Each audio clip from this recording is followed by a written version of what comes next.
we'll go from here. All right, so you're going to need 2 textbooks for the course. Now, this is the old textbook. It's out there on Amazon and those kind of things. I would not recommend getting this because none of the page numbers that I'm going to be referencing in the syllabus are relevant, right? Plus, this is like $95, where the download is like $30, right? So did anybody have any problems getting the downloadable copy? All right, good. So that's, available to the bookstore. They just send you a little code. You download the textbook. Now you've got everything you need, okay? The textbook that you're getting is kind of a revised edition of this anyway, so there's some new things in there that won't be in this old textbook. The AMA manual, though, you're not going to need this until paper number 3, essentially, right? But, I mean, what I would recommend is that, you get it soon because paper number 3 is due in like 2 weeks. If you have to order it, I don't know, the bookstore has copies of it and always does have copies of it, but sometimes they run out. Okay, so if you have to order it, then it might take a couple of days to get in.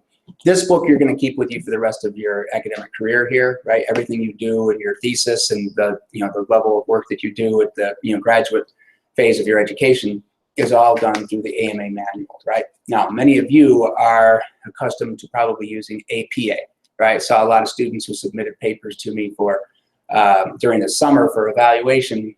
Everything was written in APA. We don't use APA here because the profession doesn't use APA. The profession is, American Medical Association. So you're going to need this, and you're going to have to sleep with this thing under your pillow and hope for osmosis, right? Because this is a really daunting text, and it's got a lot of information in it, but I'm going to have to hold you to the rules. All right, so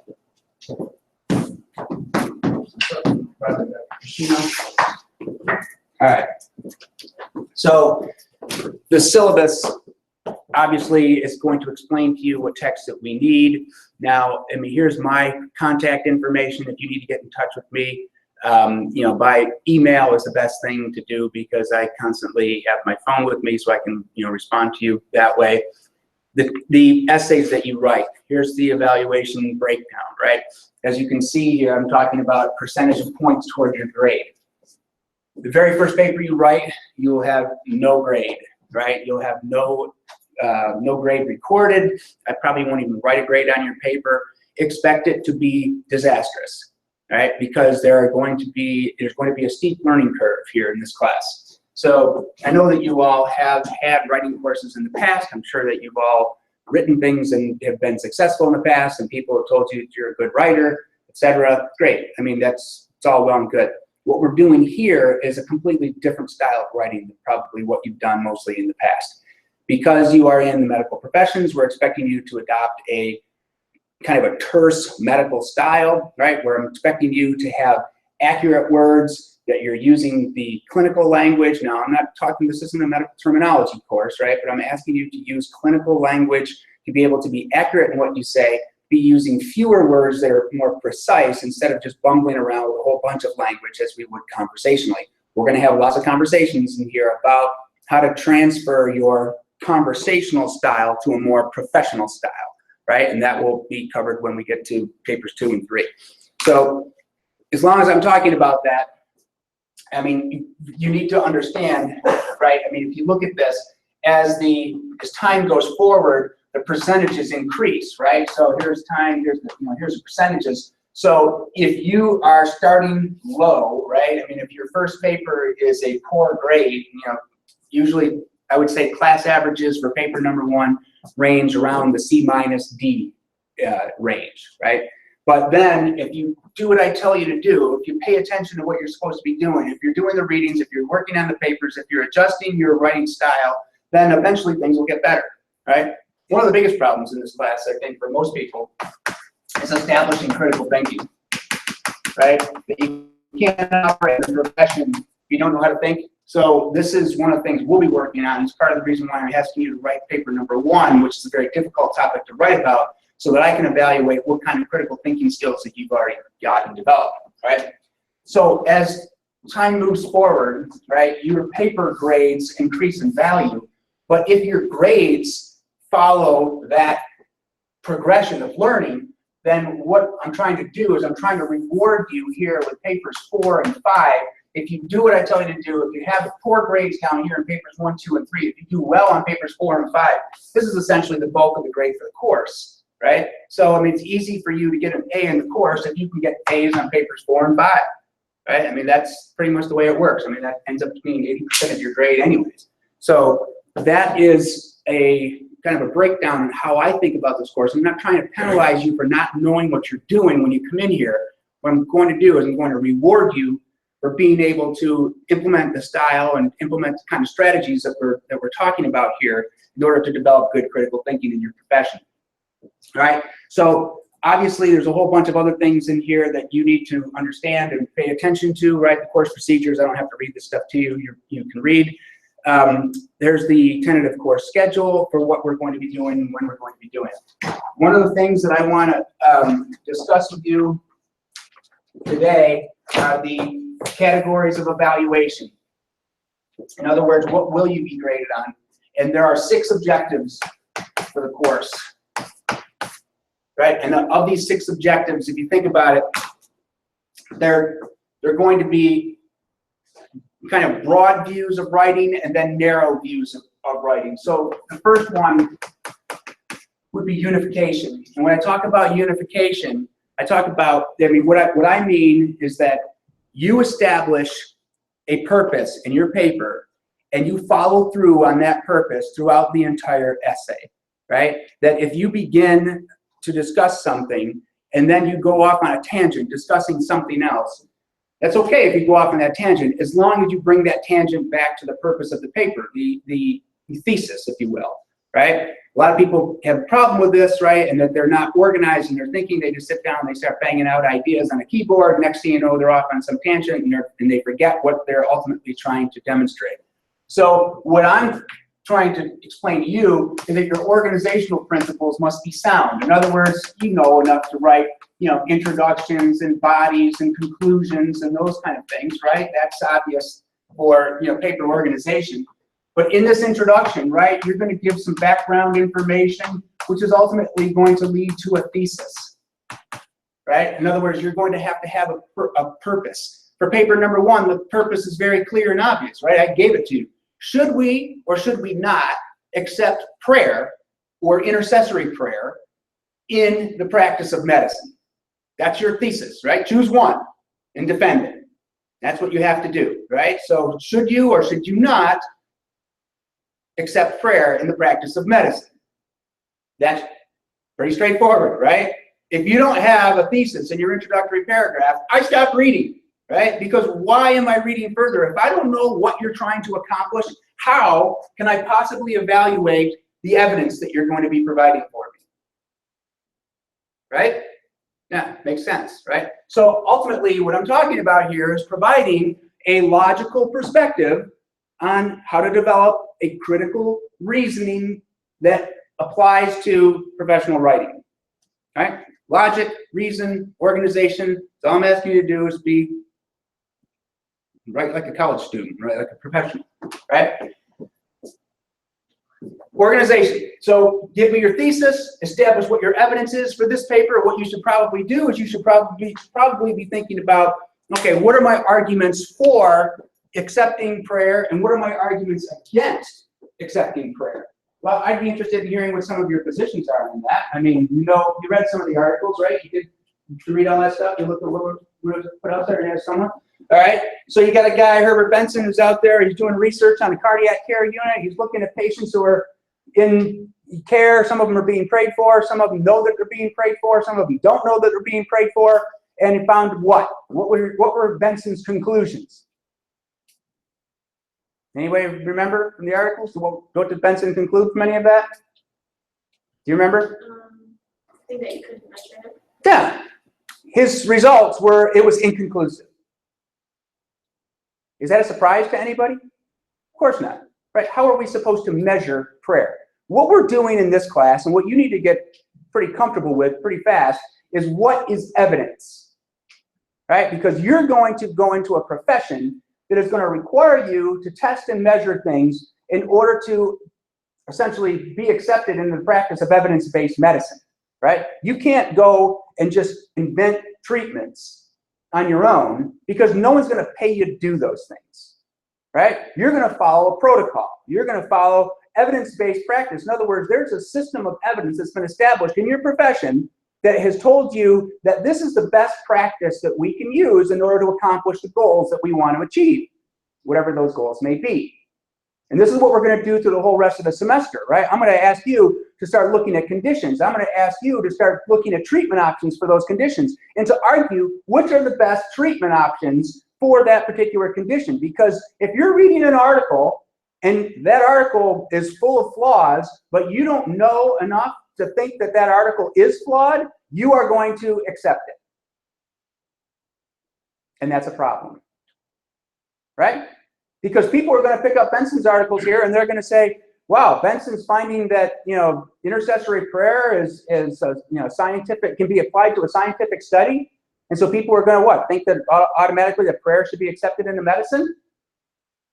If you don't have the critical thinking skills, if you don't know how to read, right, and analyze things, then you're going to make fatal mistakes. In other words, you're going to be doing things and kind of employing strategies in your treatments that just aren't accepted. Which leads me to another point, right, which this is why your profession is a lifelong education. You constantly have to be reading the research. You constantly have to know what is new and what is being developed in your profession so that you can justify that if you are doing something different that's outside of the protocol, you can get paid for that. In the physical therapy profession, 80% of what you do is not reimbursed. You know that?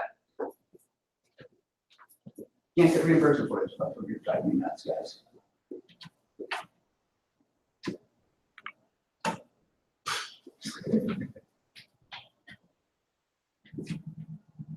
No.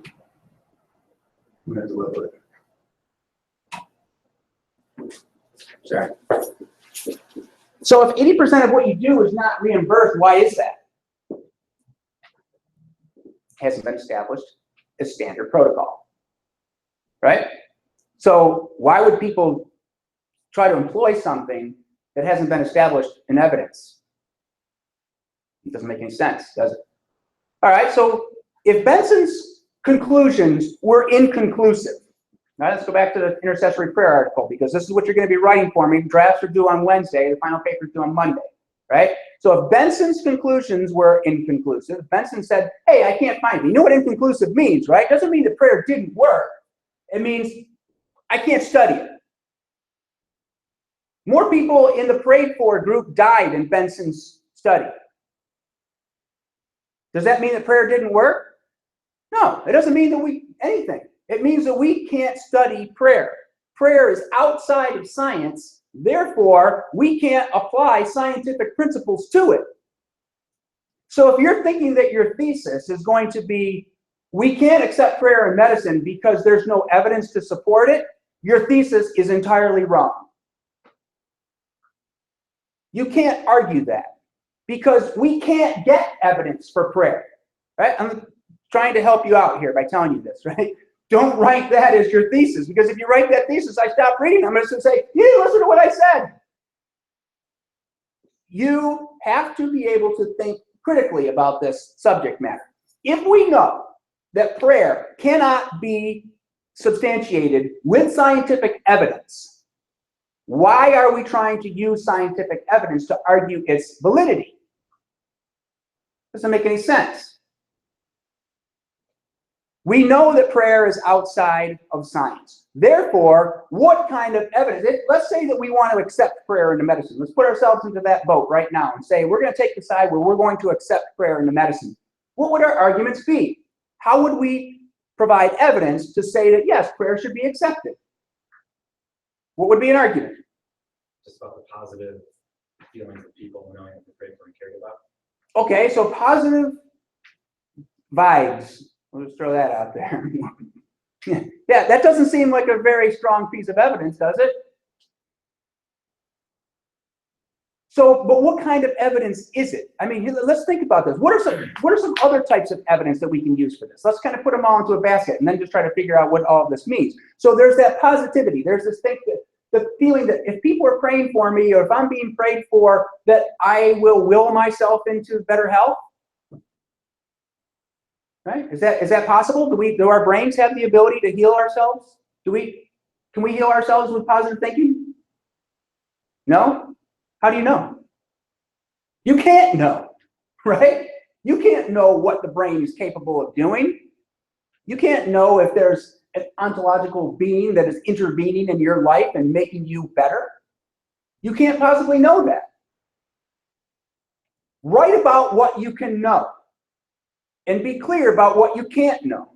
Because if you start to tell me things in your paper that don't make any sense, right, I'm going to attack you for it. I'm going to say, you don't know what you're talking about, right?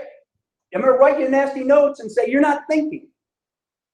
We're at a point in your professional lives now, right, where, you could get away with writing those types of fanciful papers in your undergraduate degree programs, right, where you could just kind of take any position you want and just go off with it, and your professors probably patted you on the back and said, good job, right? That doesn't apply in business, right, in the profession. You do that, you get sued for malpractice. So this is the real world we're talking about now, right? Not an academic world. So, prayer. Patient comes to you and says, hey, I'm no longer using you as a practitioner, or I want you to pray with me for this particular condition. What is your response? Do you accept that, or do you reject that? You're saying, hey, accept it, because what would the harm be, right? We could produce a positive experience for this patient. The patient might will himself into better being. What would be the obvious counter-argument to that? Give me the counter-argument. There's no statistical proof that it's beneficial. There's no proof in anything. First of all, let's get that word out of our vocabulary right now, right? There's no such thing as proof when it comes to medicine, right? Proof means that it happens every time, all the time, the exact same way, right? Parallel lines, remember geometry class in 10th grade, whatever, right? That's a proof, right? Parallel lines will never intersect. That's a proof, right? In medicine, we don't operate by proof. We operate by statistics. We have trends and tendencies in our data, right? Because nothing in medicine happens every time, all the time, the exact same way, because every human being is different, right? And we can't study the entire world's population to know if everyone would react the same way. So the word proof goes out of your vocabulary today, right? That doesn't operate in our world. So what do we have, right, in order to establish that type of reasoning? Your counter-argument is that that the whole process of the mind healing the body can't be supported in what way? Can't be significantly statistically measured. Okay, it can't be statistically or significantly measured. Can we measure, let's say someone is depressed. Is depression a medical condition? Sure. Can we statistically measure and evaluate someone's change in their depression with our treatments? Can we validate that? Probably not. How about pain? Can we validate pain? Can we know that if I do something, if you have a painful condition, let's say you have osteoarthritis of the knee, and I treat you, right? And you tell me on one day your pain's a 7, and on the next day the pain's a 5. Can I validate that what I did moved her on the pain scale from a 7 to a 5 in the VAS scale? Can I validate that? Can I know that it was my treatment that did that? Absolutely not.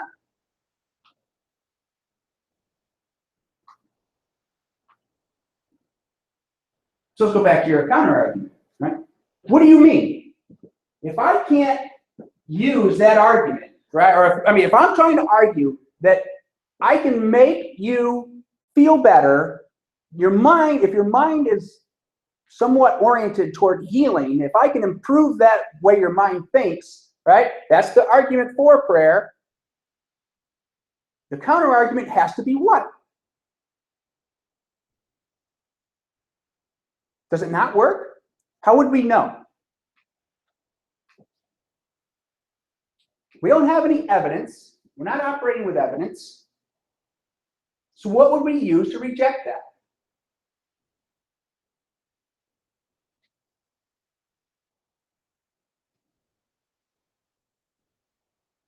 what are the levels of evidence that, I mean, you've got to understand, right, that we have through what we write with various levels of evidence, right? So what you get in the research, you're going to find everything from case studies, which are the lowest level of evidence, right, to randomized controlled trials, which are the highest levels of evidence, right? So what you read in the research with Benson's attempt, right? Benson tried a randomized controlled trial. What did he find? Nothing. What does it mean? It means nothing. It means he didn't find anything. It means that there's no way of measuring prayer.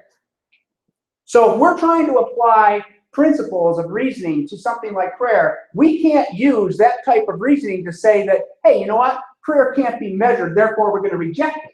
That'd be like saying, oh, just because I don't know how something works, I'm going to reject that. Just because I don't know how a light bulb works, am I going to not flip the switch and use the light bulb? No, of course not. It doesn't make any sense to do that.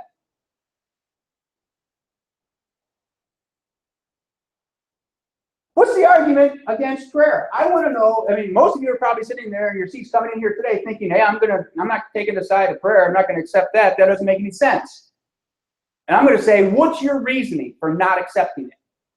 And it doesn't necessarily have to be prayer. This isn't some kind of religious studies course. This could go to any other of those alternative and complementary practices that are out there, because those are on your radar, man. Especially you folks in PT, right? Those are competitive forces now. Things like acupuncture and acupressure and massage therapy and magnet therapy and aromatherapy and all these other things, right? There's all these people out there who are saying, hey, I can fix your problem better than a physical therapist can, right? You have to be able to say, I've got this evidence. What kind of evidence do you have? Because in the world of physical therapy, I think about this all the time, right? I mean, where is the level of evidence in the world of physical therapy? What you want to know why you're taking a course like this? It's because the world of physical therapy needs people to have a research foundation. We need people to be out there demonstrating that what we do accomplishes a task. That we set goals, we have tests and measures, and that we can somehow create evidence that demonstrates that what we're doing is getting effective outcomes. Because if we're not getting effective outcomes, then the aromatherapies of the world win, right? Because you become a complementary practice just like all of them.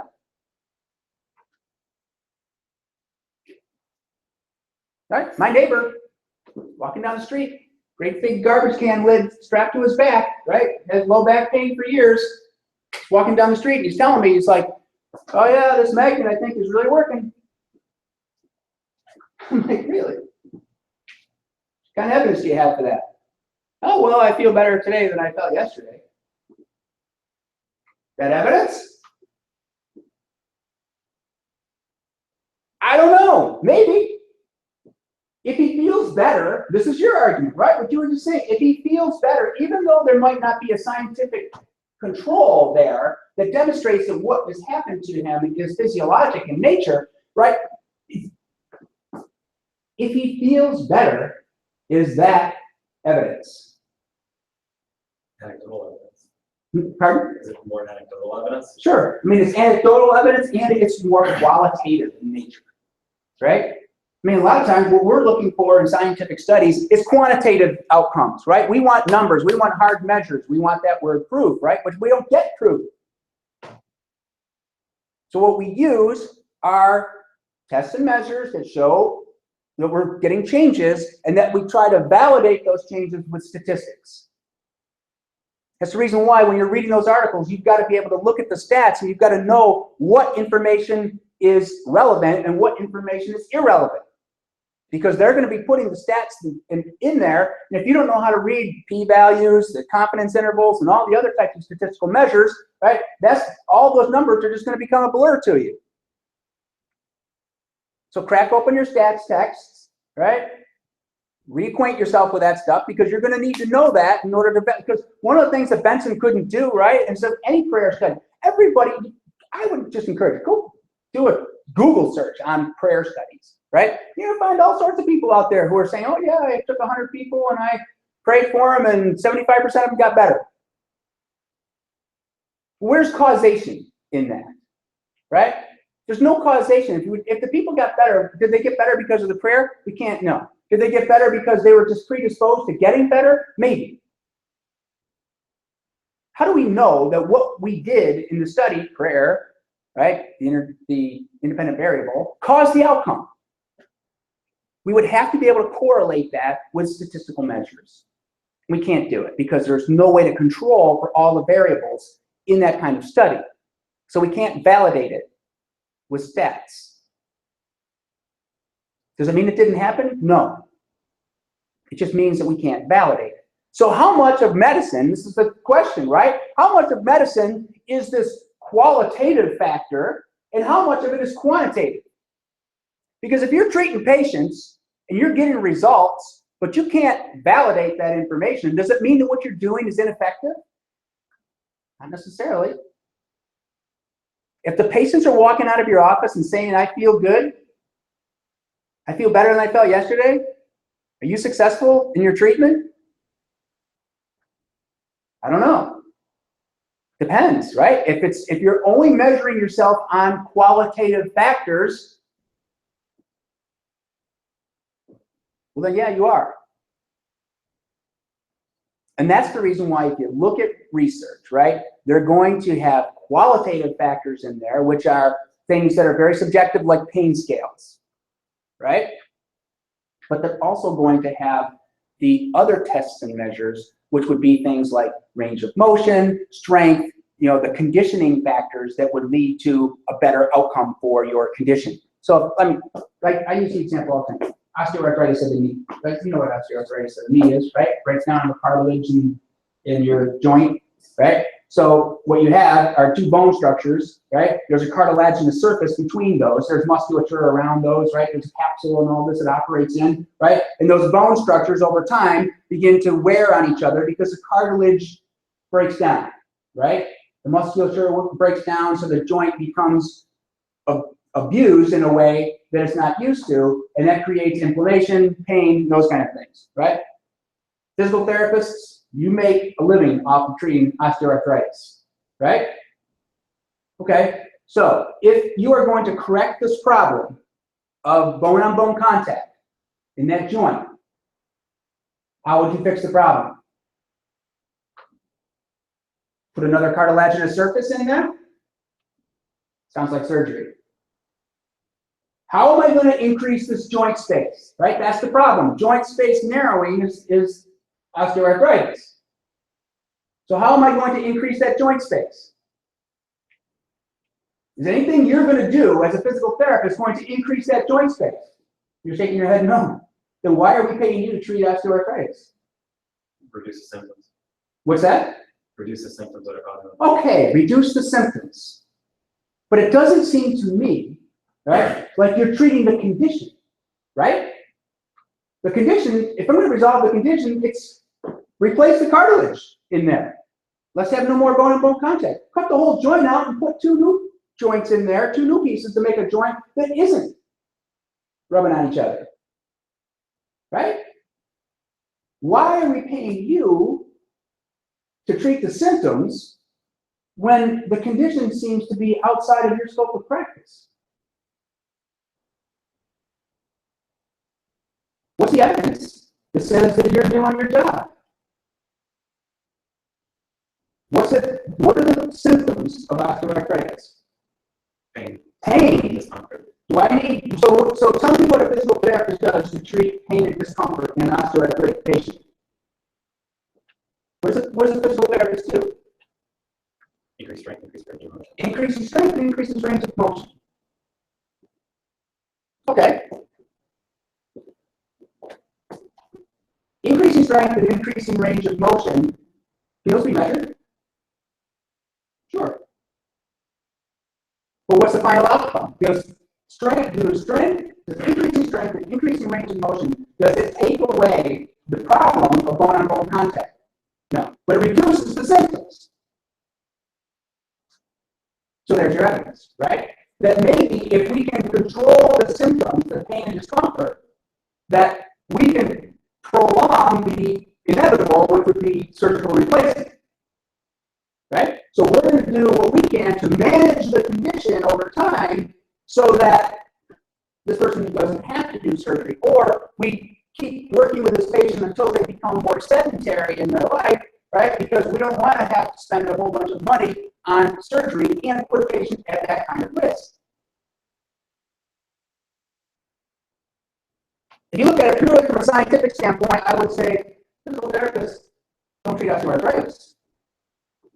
Surgeons treat osteoarthritis. But if you look at it from the perspective of, hey, can I manage this condition? Well, now I'm thinking to myself, yeah, that's what physical therapists do.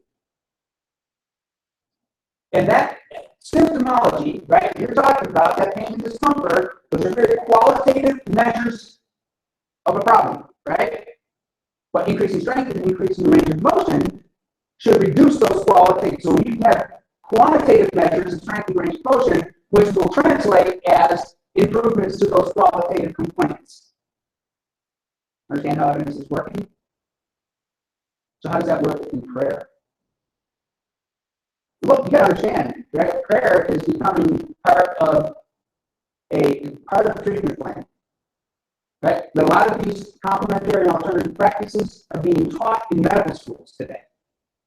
Right? And there were instructors are telling the young doctors that you need to accept this stuff into your practice. Why? Does the mind have the ability to heal the body?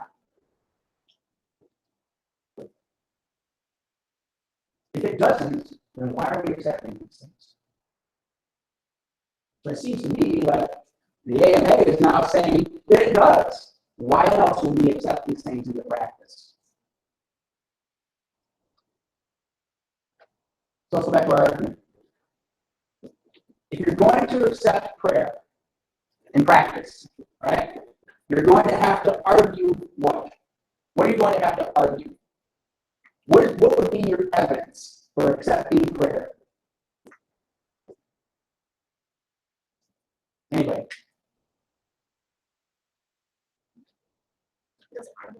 How do you know? Do you know that prayer doesn't harm?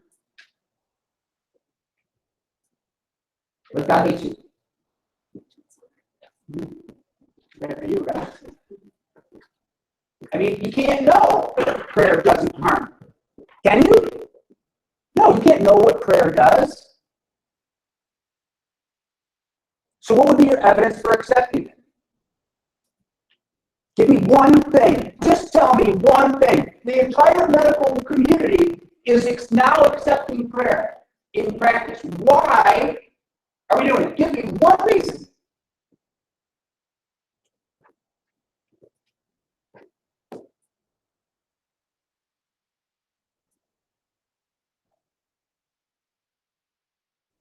Can't give me one reason.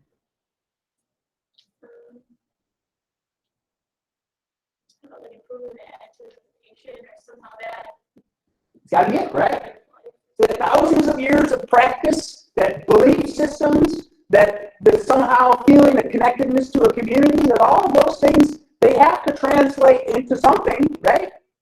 If that means what? Could it mean better relationship with your physician, which could increase your compliance? Maybe that could possibly be a factor. I don't know. I'm just throwing out ideas now, guys. It seems to me there's a lot of people out there in this world who are a whole lot smarter than all of us, right? And they're accepting it into practice. What? Is it just a politically correct thing to do? What if someone comes into your office and asks you to pray with a prayer condition? You tell them yes, you tell them no, you tell them what would be your justification for either one of those answers? You got to know, right? Because at some point in time, right, someone's going to say, well, what do I need you for?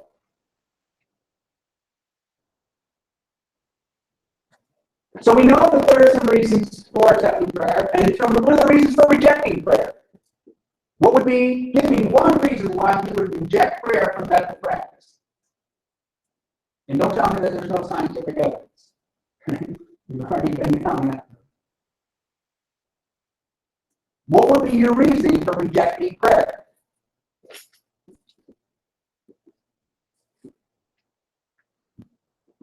Some people are religious. Okay, But, I mean, it's not like as practitioners, you're out there promoting prayer, right? It's not like you're saying, hey, you come to my office, you have to pray first before we go on this treatment protocol, right? I mean, we're looking at it from the perspective of what a patient wants, not what you as a provider wants. I get where you're going with that, though, but I mean, sure. So if we accept it into practice, it doesn't mean just because someone's not religious, they can just choose not to do it, right? So what would be your reasons for rejecting prayer? I know that's what most of you were thinking when you came in here today. Why would you reject it? You got to have a reason. Give me a critically thought out reason for rejecting prayer. Because we use things every day in medicine that are subjective in nature, right? We treat depression with electrotherapy, right? Shock people's brains. And for some reason, they come out of their depression. Do we know how it works and why it works? Nope. We just do it because somebody did it 100 years ago and it worked then. We use things every day in practice. People walk out of cancer wards cancer-free, right, against all odds. How does that happen? Does it make scientific sense? Absolutely not. Do we tell them they're not healed when they walk out? Of course we don't.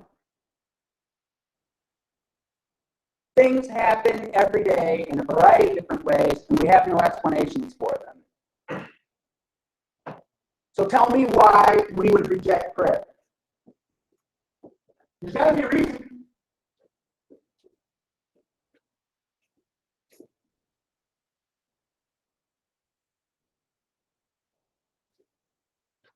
Well, if that's the stance you take, you better be thinking about that before you write. Right? It's my point, right? Whatever you write, I'm going to take the opposite side. Right? So whatever position you're on, I'm on the other side arguing against you. So do the thinking, right? Understand, if I say this, what's Terry going to come back with? That's where you need to be, right? Because if you're just going to close your eyes and run off the end of the cliff with your argument, I'm going to say, that's reckless. You're not thinking. Do the thinking.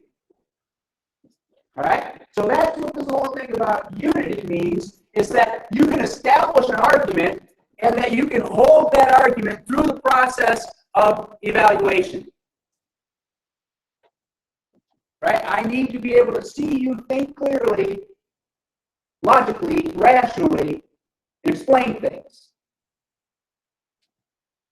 That's what I heard. Right?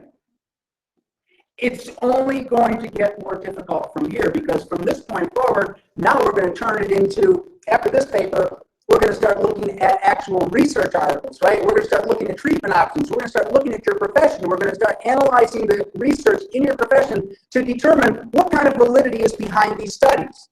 What do they mean?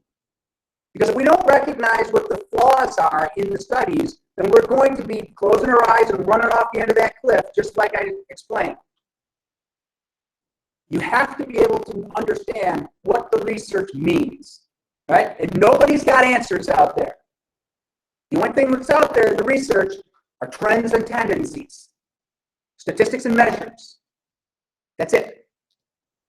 Because nobody's out there saying, yes, this is the answer. If they are saying, yes, this is the answer, then they're lying, right?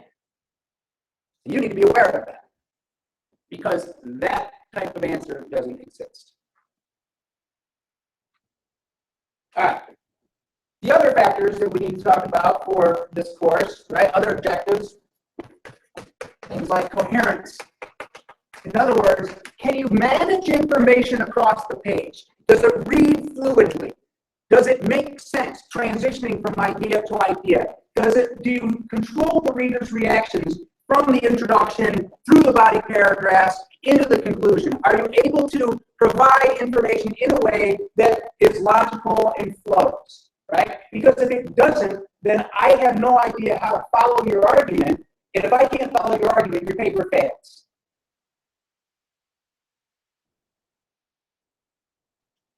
Okay, so coherence means that you can begin here and cohesively get here.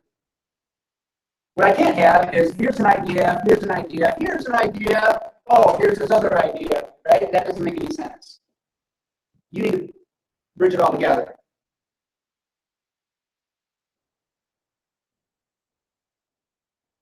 So if you think about this, right? I mean, the 6 objectives of the course, if you don't have a unified essay, your paper fails, right? You're done. You know the thesis, what am I reading the paper for, right? If you can't think critically through the process, what's the sense of reading, right? Why waste my time? If your paper can't follow a logical progression of ideas, in other words, it can't flow and connect the ideas together, right? Then it fails, right? It's not a paper anymore, it's disconnected thoughts. If you get my drift, right? These 6 objectives, these things are requirements in order for the paper to get the minimal passing grade. In other words, you have to do all 6 of these things effectively in order to get a C. You have to do all of them well to get an A. Right? If you fail in any one of these areas, you can't pass the paper, right? Because it's no longer a paper. That's why I hate those rubrics, right? Have you ever graded in college with a rubric with a writing assignment? It could be a piece of paper, they tell you, oh, 10% of your paper is going to be grammar. Right? And I think to myself, how insane is that? If I write in incomplete sentences throughout my entire paper, if I use no punctuation, and if I just run a bunch of words together, but as long as those words have some semblance of an argument or something like that, I'm going to get a 90. Doesn't make any sense at all. Right? That's why rubrics don't work in writing. So grammar is a factor, though. Let's put it in there. You need to recognize that in the textbook, there's this whole section on primary, I'll just put it this way, primary and secondary levels of grammar. In other words, there's these things we call 4 major errors, right? And 4 major errors, these are the things that you can't commit at this level of your education, right? Because I refuse, and pretty much everyone in your program refuses to accept incoherence, right, as in sentences. So the 4 major errors are listed in the textbook in that chapter on grammar, right? The 4 major errors are things like subject-verb disagreement, comma splices, run-on sentences, and sentence fragments, right? If the college tends to agree with me on this, and that is if you can't write complete sentences, you do not deserve a degree from us, right? I'm not asking you to split atoms here. I'm asking you to write complete sentences. I'm asking you to make your subjects and verbs agree. If you can't do that, you will be penalized. Right? Your paper becomes unacceptable if you reach that level of 4 major grammatical errors. Right? If you commit 4 of those grammar errors in your paper's done. You can't accept it. On a short paper, you're writing 15 to 20 sentences, it's not too hard to do. In a longer research paper, if you're doing for papers 4 and 5, right, that task becomes more daunting, right? A little more flexible on the grammar errors there because the paper gets longer. But essentially, if I see a trend that you can't write incomplete sentences consistently, you fail on the paper, right? Another category, diction. In other words, can you use language that is appropriate to this level of study? Clinical language, yes.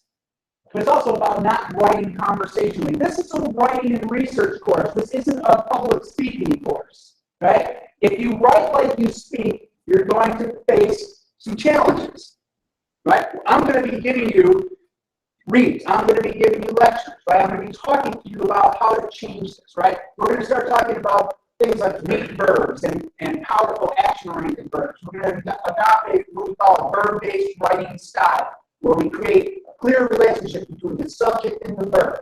I'm going to be showing you all those types of problems when you write this first paper, right? So when you send me that draft on Wednesday, I'm gonna give you some feedback on that, and I'm gonna say, here's some problems, right? Look, I'll highlight those things in yellow, and I'll send it back to you, and I'll say, look, you can't do this because this doesn't have any meaning. Go read that section of the textbook. All right?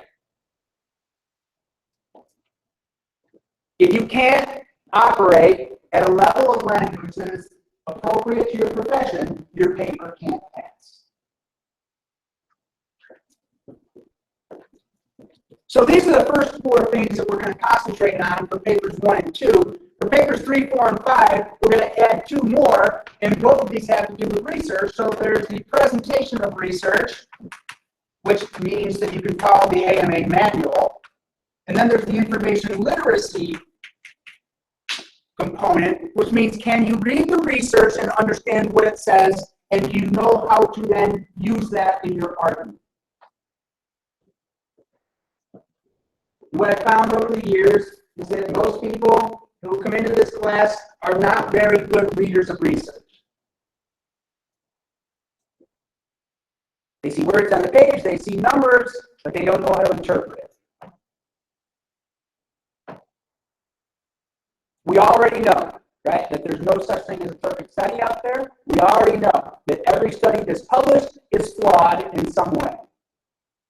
What we have to deduce is what is the level of flawedness. If we've got studies that are the best possible science we can do, and yet they're still flawed, well, then they're the best evidence that we can get. And that's what we rely on.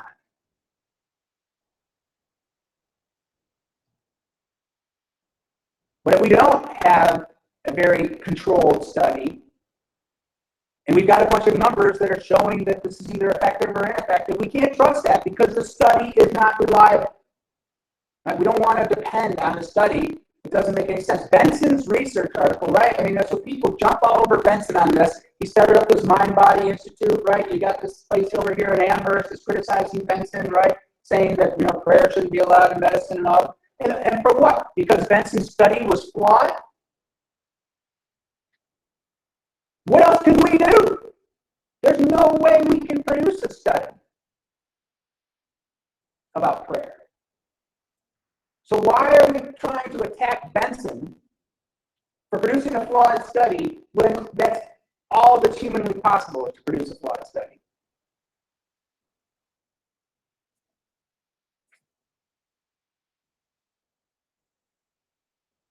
Every study that's published is flawed to a certain extent. What you need to be able to do is to figure out what level of flawedness is out there. You're going to look at the statistics. You're going to look, and so that's why I'm saying for this paper right here, there's not going to be any statistics. There's not going to be there's no tests and measures. I don't even care if you read one more thing about prayer. All I want you to do is to argue whether prayer belongs in medicine or not, and to provide me some evidence and reasoning for why you would choose it. That's a simple task, but it's a very difficult subject.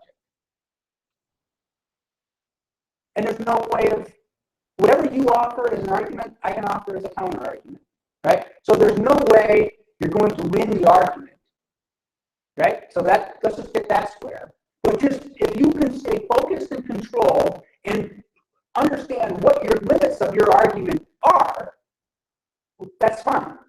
Stay within those parameters. Tell me what you can know and be willing to admit what you can't know. And do it in a unified, coherent, grammatically correct way that avoids conversational style, that provides this more scientific approach with the language. Can you do that for paper 1? Yeah. Even though I'm having this conversation with you, right? Statistics demonstrate 75% of you will achieve a grade below C on this paper. But you will get better. That's why you're taking the course, right? We don't expect you to come in here knowing what to do. If you knew everything there was to know about this course, you'd be teaching it. We're training you to be good thinkers. Isn't that exciting?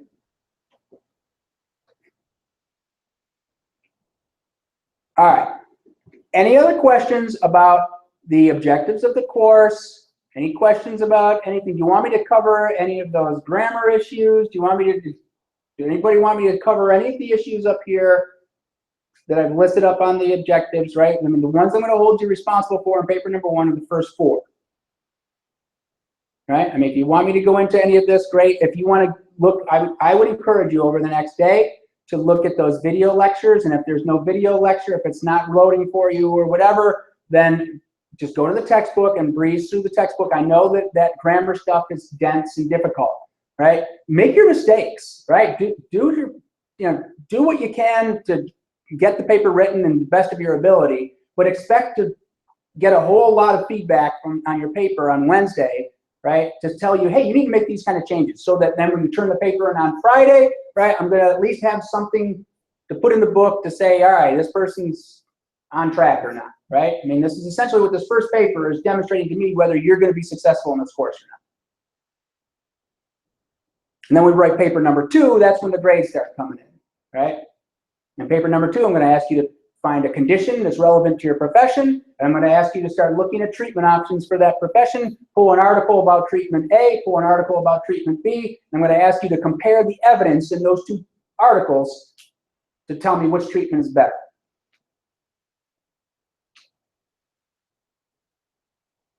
And then we're going to go on, we're going to blow that up into bigger, more complex research projects, and we're going to have some fun. But just expect this course to just chew up your time, right? This will be a hugely demanding task, right? I mean, if you're working and those kind of things, expect to be spending long hours on the outside of work, trying to keep up with the workload in this course, right? Especially with the research papers. When you get the papers 4 and 5, I mean, during the semester, students get almost a month to write that research paper. You guys get a week. So, tick-tock, right? It's going to be a challenge. But that's what you got to do. So, it's going to be fast, it's going to be furious. I want you to know that you can contact me at any point in time, right? Don't call me because I'm not in my office at all in the summertime, right? But email. You got questions about anything? If you've got it, let's say you've got an introduction, and you're worried about that introduction, it's not clear enough thesis or something like that. Send me that introduction. Say, hey, Dr. Terry, I got a question. I'm concerned about this thesis statement. Does this thing do its job? Right? Is this an appropriate introduction? Or if you've got a sentence and you think it's a grammar error or something like that, you want to find out. Ask me. I'm here to help. Right? We will have graduate students who are working this summer as writing coaches, who are working through this, right? I mean, they're available. I don't know if they're hired yet, but they will be hired probably this week, right? So through our Learning Center, we will have students who will be available for you to run your ideas by. They are not a proofreading service, right? Don't put your paper in front of them and expect them to fix it for you, right? That doesn't happen. But they will do exactly what I'm doing, and they'll say, hey, this is your introduction. You're not doing this. Tell me what you would do to make it different, right? So they will be very helpful and instructional. Any other questions, comments, concerns, difficulties? Don't be afraid to speak in this class, right? Sitting there passively is not going to be very good for you. You need to engage this thing, right? Take it on. No other questions? All right, well then I will do this again on Wednesday, where I will bring samples of what you have written, put them on the overhead, and I will talk about why they're good and why they're bad. Okay? So if you're coming here on Wednesday, we will sit together and work through these, right? Great, and we can exchange papers and help each other out, ask questions and those kind of things, but I will also take student samples and I'll put them up on the overhead. And you got to learn to just get a little bit of a thick skin in here, right? I'm not criticizing you to humiliate you. I'm showing you what you're doing wrong so that you can make it better in the future, right? That your problem may be the exact same problem somebody else is having.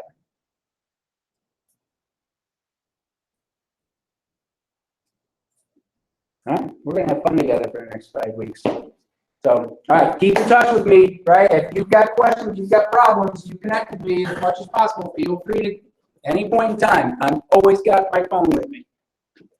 All right?